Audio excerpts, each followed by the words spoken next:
Na presidência do TSE, Alexandre de Moraes deveria procurar um compromisso com os militares?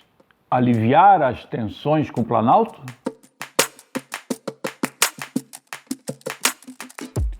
Dentre as expectativas criadas com a posse de Alexandre de Moraes na presença do TSE, há na mídia uma disseminação da ideia de que é hora de diminuir as tensões com o Palácio do Planalto, é hora de fazer uma espécie de acerto com os militares.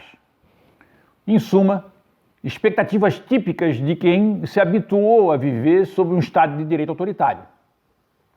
É típico de um jogo de facções que eu venho desenvolvendo aqui no meu blog por escrito, o jogo de facções estatais que caracteriza a política brasileira.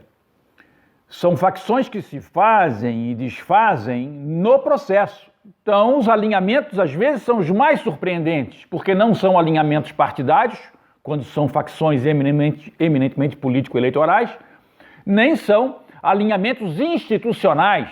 Fala-se em conflito entre instituições, nada disso. Não há conflito entre as instituições. Há uma crise de legitimação do Estado de Direito autoritário, né, que é dada pelo sentimento antissistema das pessoas, e há um jogo faccioso. E agora, essas expectativas em torno da conduta de Moraes são típicas da vontade de fazer valer não o de direito do Estado de Direito autoritário, mas aquilo que ele tem de autoritário, que são as regras de convivência entre eles. Ora, está mais do que claro que fazer acordo agora com o Planalto em torno da questão eleitoral, das urnas eletrônicas, diminuir tensões com os militares em torno desse assunto, é claramente dar uma chance aos militares que já estão derrotados nesse processo. Derrotados. Quero deixar bem claro isso. O Bolsonaro é um blefador. Parte dos militares embarcou no blefe e parte achou que poderia tirar vantagens do blefe e parte ficou na sua porque sabia que tudo isso era bobagem. A grande maioria ficou na sua. Os militares não estão a fim de golpe nem estão blefando com golpe. Mas o ministro da Defesa, por exemplo, embora não tenha embarcado no golpe, foi longe demais na negociação com o blefe de Bolsonaro e acabou se expondo. Se expondo a quê? Agora fica evidente que ele não tem que se meter em urna eleitoral e que ele tem que recuar. Eles agora estão mendigando um acordo com o TSE em torno de um testezinho das urnas antes. Um testezinho que eles querem fazer que só complica, só encarece, só cria problemas, mas é para que eles não fiquem mal na fita. Não, vamos deixá-los mal na fita. É assim que se deve fazer quando se quer um Estado de Direito democrático. Deixar mal na fita quem é autoritário, quem tangencia o autoritarismo, quem negocia com o autoritarismo, quem aceita blefes autoritários. Então, nós vamos acompanhar agora nos próximos dias como é que essa conjuntura vai se desenvolver e isso vai dizer muito do que nós teremos pela frente. Porque, convenhamos, o Moraes não é exatamente um exemplo de democrata.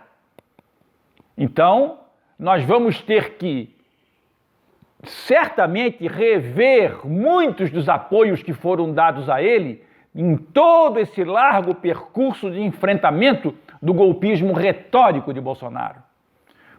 Moraes foi insensado até quando foi contra o de direito do Estado de Direito autoritário, em que ele está inserido como autoridade. Ele foi contra o de direito várias vezes, fazendo valer o quê? A regra do jogo de facções. Claro, tem gente por aí que está dizendo o seguinte, não, situações excepcionais merecem atitudes excepcionais.